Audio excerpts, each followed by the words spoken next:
Good afternoon. I'm Martin Fowler. Like our previous speaker, Brett, I'm from North Carolina.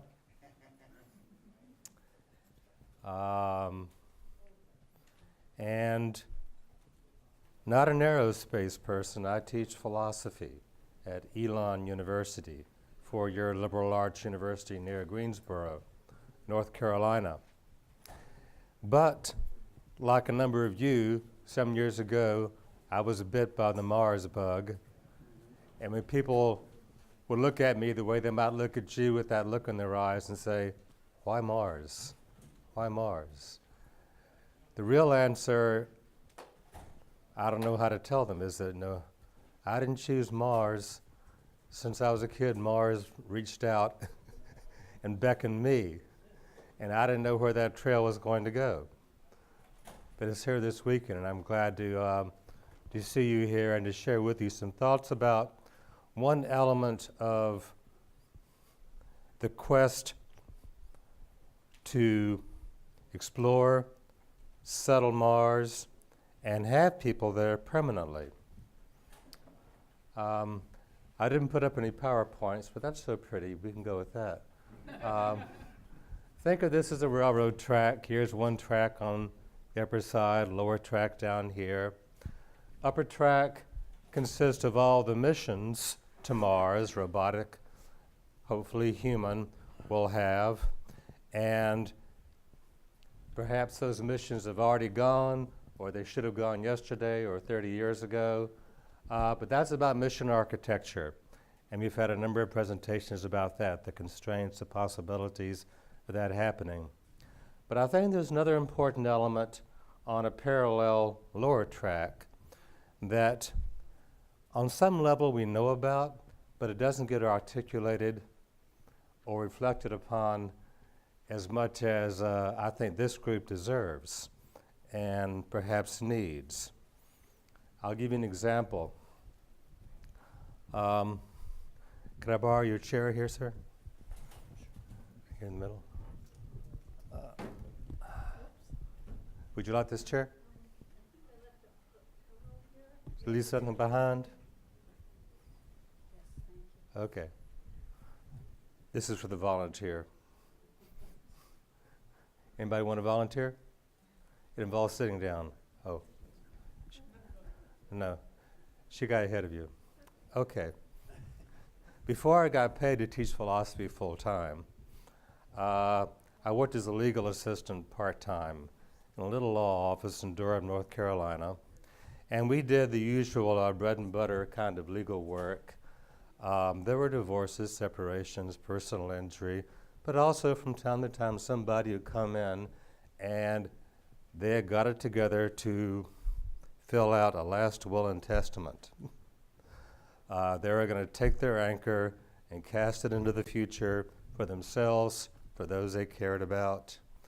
And we don't have many occasions in our modern life in which you have a sense of people's frailty and their commitment.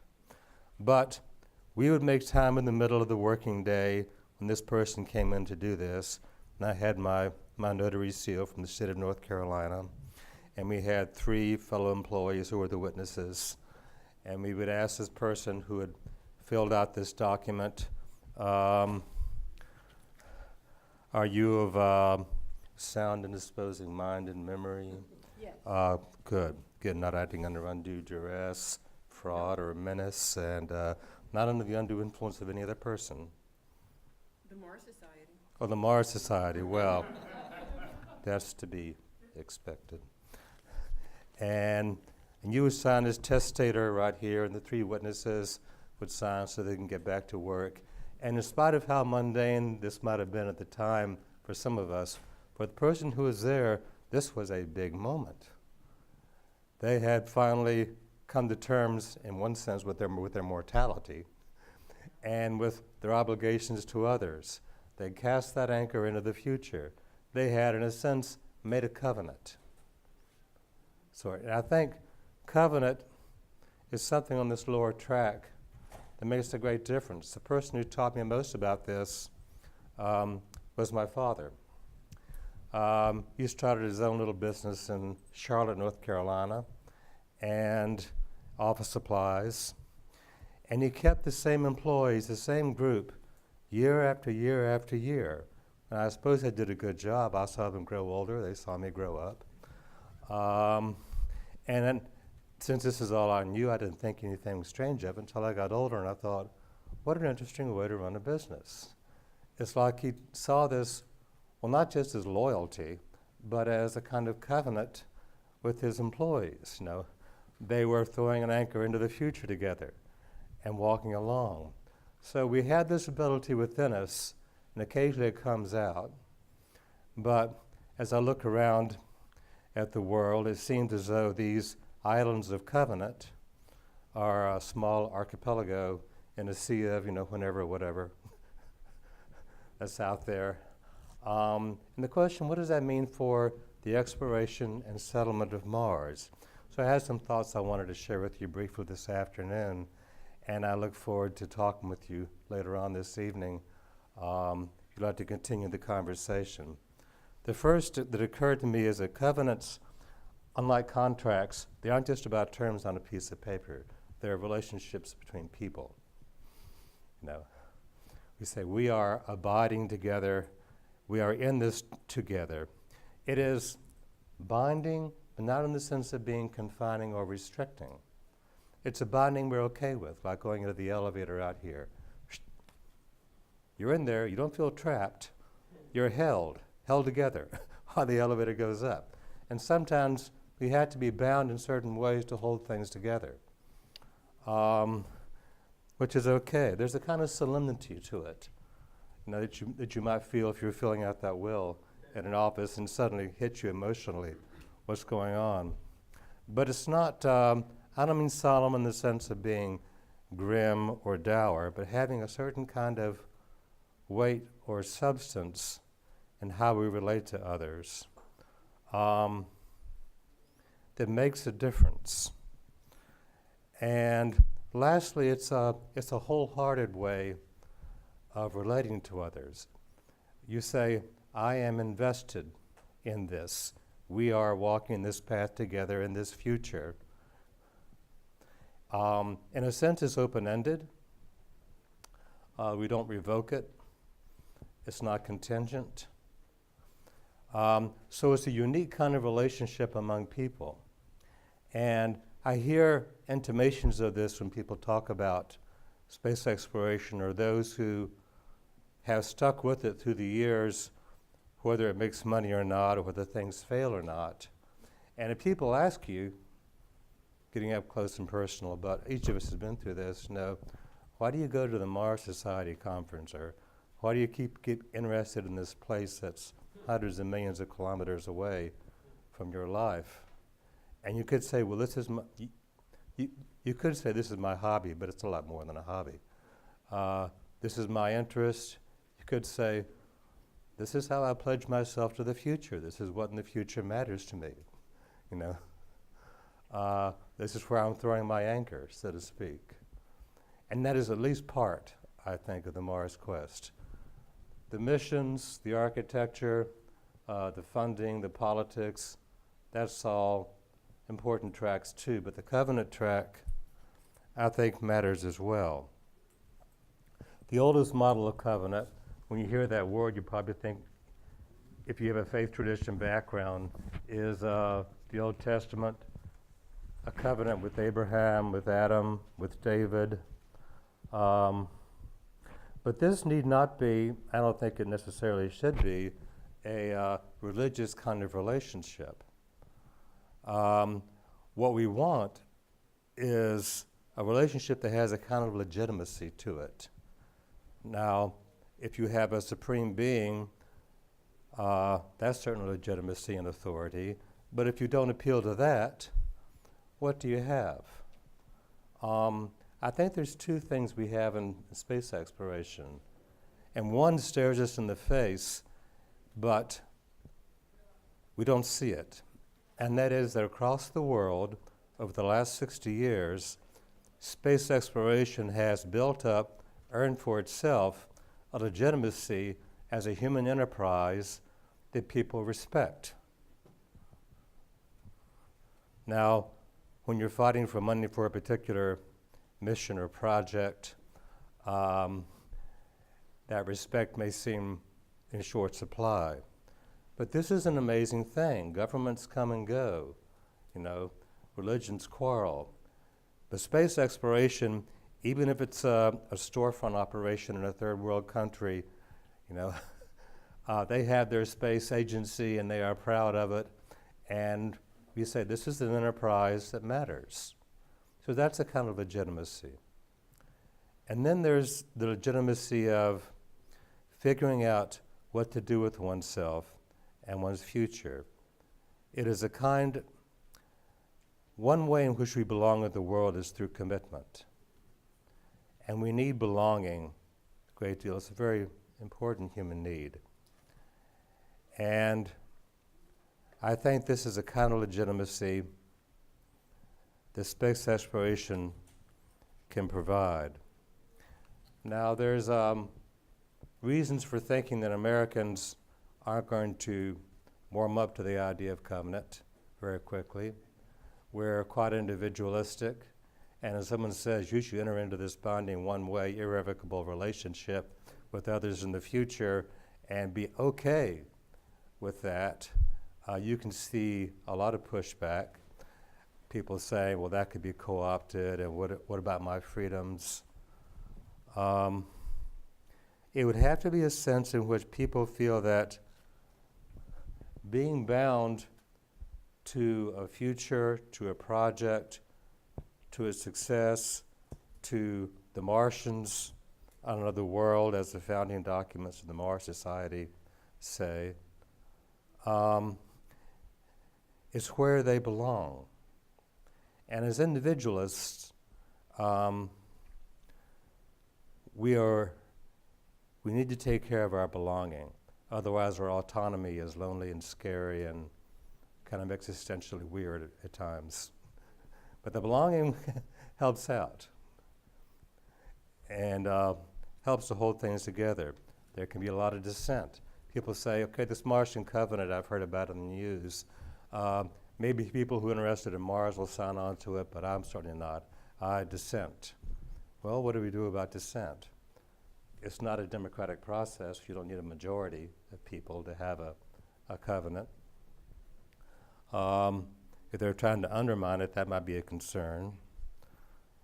But I think of it like a coral reef that grows by accretion. As more people enter into and get the covenant, it becomes stronger, more resilient. And dissent is fine. People who disagree with what you do, argue with what you do, they're still part of the conversation of what you're doing. It's not as though they're from, Mars, in that case. So I don't think that's a deal breaker. Well, why not make this international? Why just make it as Buzz Aldrin said, July 20th, 2019, 50th anniversary of Apollo, have a presidential declaration that we are dedicated to a permanent American presence on Mars. Why not make it international? In terms of cooperation and collaboration on space missions, international makes a lot of sense once you've navigated the political waters of international tension and mistrust.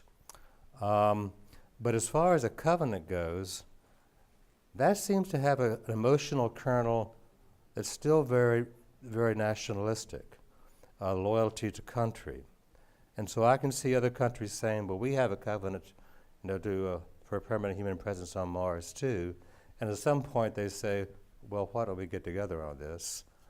But you have to start someplace that makes emotional sense to people before they can see a bigger picture. Oh, good, I'm about out of time. I timed that about right. So, I think the time is right for this covenant awareness.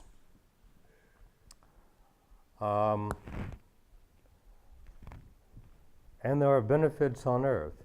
You probably heard the technological spin-off argument that if we successfully send people to Mars and develop the technology to do it, then people will say, well, if they can do this on Mars, why can't we do this on Earth? The way they used to say about Apollo, if we can put a man on the moon, we can do this on Earth. But think of the payoff if a society, despite all the distractions, the crises, the competing concerns which that country faces, nevertheless covenants to secure a permanent human presence on Mars. Whether people are into Mars or not in their life, or see it as relevant, they will notice that people manage to toss that anchor and follow it through. Well, if they can do this about putting people on Mars, why can't we do this with respect to climate change, peace, justice, right, hunger, right? Why can't we toss an anchor in that direction and make it work? Giving a new life to covenant. One last thing. It'll take about 30 seconds. I think I've got that. Saturday mornings, I go with some church volunteers down to the local jail, and we visit with inmates. Now, those inmates I see through plexiglass. They sit on a stool on the inside, I sit on a stool on the outside. I got some greeting cards, a few Bibles, and we talk. I've never met them before. I say, how can I be of service? And you have to listen closely because it's plexiglass, but that actually is very beneficial because then you actually pay attention to each other. And I started doing this years ago. I've done it many times since. And so in the aftermath, I say, well, this is a kind of a covenant in my life, to be in this particular place for this group of people. And I couldn't justify it as thoroughly as somebody would want me to if they can think of lots of things they'd rather do on a Saturday morning than go to a jail. But it has the quality of covenant to it. That's not all it is, right? That's just the lower track. And up here, more things are going on as well. I don't understand this well enough to see all the connections between the two. I don't know how fragile covenant is, but I expect once it takes root, it's actually pretty resilient. And I think it is in each of you. So thank you very much for your time, and I look forward to hearing your questions.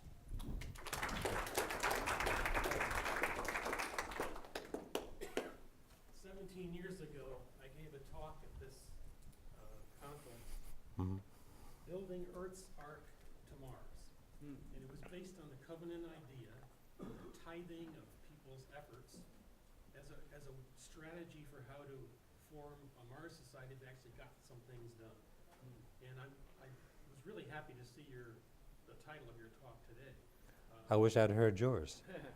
Is it archived? It's on the Mars papers. Okay. Actually, request, since I'm the editor for the Mars papers, I would love to get a written copy of what you said today. Oh, sure. Of course you will. It deserves to be on that site. Thank you. Thank you. Yes, sir. One thing that was occurred to me while hearing your talk, and I really agree with your premise too, but the developments in corporate culture and the economy, it seems to pose an extra challenge nowadays that we maybe didn't have in the middle of the last century, where the concept of loyalty and permanence are kind of vanishing away from corporate culture in the sense that workers are more now viewed more as commodities or an interchangeable resource.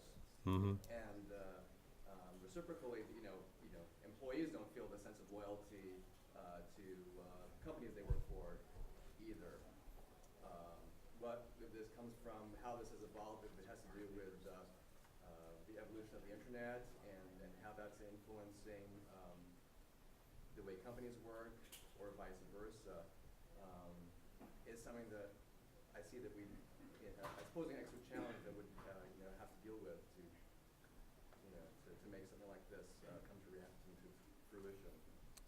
The question I have, and I don't have a good answer, unless you have some sociologists here who can help me, is the capacity for covenant. I don't think is something everyone has, or is accustomed to sustaining in their lives, or in special situations like working for a corporation. But I think it's an important resource for space exploration. In a way, it means that a mission that goes to Mars doesn't have, in addition to getting Mars, doesn't have to do the work of entirely justifying itself down to the last dot. It's part of a larger covenant for human presence on Mars. Yeah. I think you made a pretty profound point that kind of maybe addresses a little bit what you're talking about when you said that if you have a society that's more individualistic, and I think all those factors you talked about, right, with everyone wanting to choose. Like I remember when I used to watch TV as a kid, you could do anything on Thursdays at 7 o'clock because you were watching TV. That's when you could get it, right? Yeah. Now you can get it whenever you want. Now there's all kinds of ways that technology has allowed us to, as a society, to become more individualistic. And I think the comment you made was, as that trend occurs, that we actually have to put more effort into how do we belong. And so this whole idea, I think you're right on it here. And when we talk about employees being less loyal and stuff, it's because we didn't take care of that. We didn't take care of the belonging part. Although there's some examples where they really do. Those Virgin Galactic guys sound like they're having lots of fun, right? But in some cases we do it, but in the larger part, it seems like it's normal that we didn't take care of the belonging aspect, and people got more individualistic, and then the loyalties are down. So I think it's Well, I mean, that's a fundamental point there. culturally we are towards the individualistic end of the social communal spectrum, and that allows us at our best to be autonomous and in control of, or at least accountable for, our lives and our choices and decisions. But the other side, and a number of social scientists have commented on it, is kind of sad, sometimes scary and lonely, unless we have something like belonging, right, that helps us to remain complete as we see ourselves as individuals. Yeah. Yes, ma'am.